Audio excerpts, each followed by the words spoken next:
It was late at night. A young woman named Nancy hurried through the deserted streets. She clutched a flashlight in one hand and a bunch of keys in the other. Finally, she reached the small supermarket where she worked as a cashier. Nancy was a quiet girl in her 20s who lived alone in a modest apartment. She had recently moved out of a crowded house, hoping to start a new life away from the noise and the memories of her difficult childhood.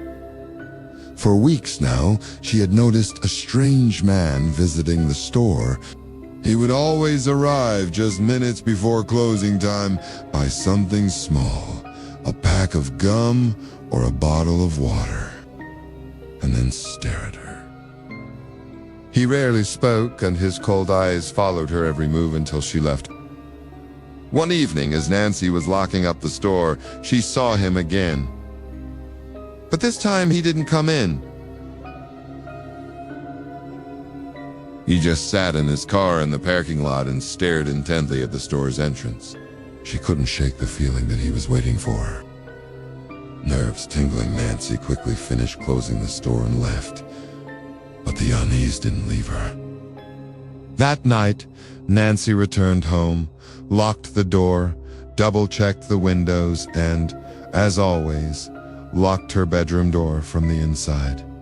However, in the middle of the night, she woke up to a faint noise. A soft tap, tap, tap. She opened her eyes. The room was dark, but her door was open. Her blood ran cold. She was sure she had locked it.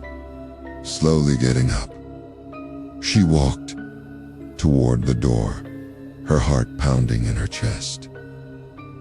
As she peered outside, she saw parked on the street below the same black car.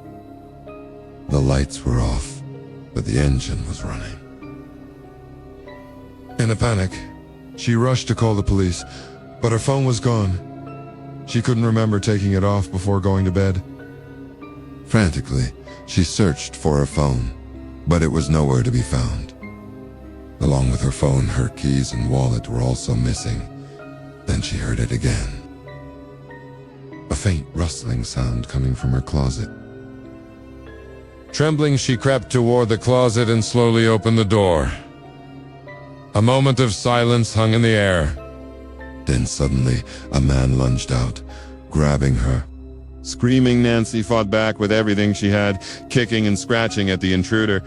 She managed to break free and ran from the room, banging on her neighbors' doors for help. But there was no answer. Either they were asleep or worse. I were gone. Hearing heavy footsteps on the stairs, Nancy realized the man was chasing her. She ran to the rooftop, feeling trapped with nowhere else to go. Suddenly, she heard him whisper, "I've been watching you for weeks. I've waited so long for this moment." Just then, flashing red and blue lights filled the street below.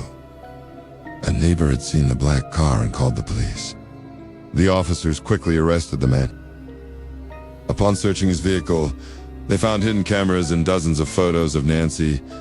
It was evident he had been stalking her, watching her every move. The thought of how close she had been to danger sent chills down her spine. 2 days had passed since the terrifying incident. Life seemed to be returning to normal. Nancy was even starting to feel a sense of relief. However, during the day, as she was busy at work, a package arrived at her doorstep. The package was unmarked, and it wasn't addressed to her. Curiosity got the better of her, and she decided to open it. Inside, she found a recent photo of herself taken from outside her window.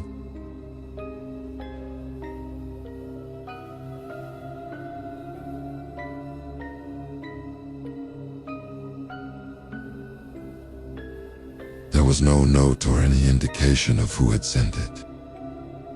It was taken 2 days ago, the same day she had been attacked. Suddenly, the horrifying realization dawned on her. She wasn't alone in that apartment. she heard a knock on the door. Who could it be? Was it him? Nancy peeked through the peephole, but her eyes couldn't see clearly in the dimly lit hallway. As she opened the door slightly, a voice whispered, "I wasn't alone."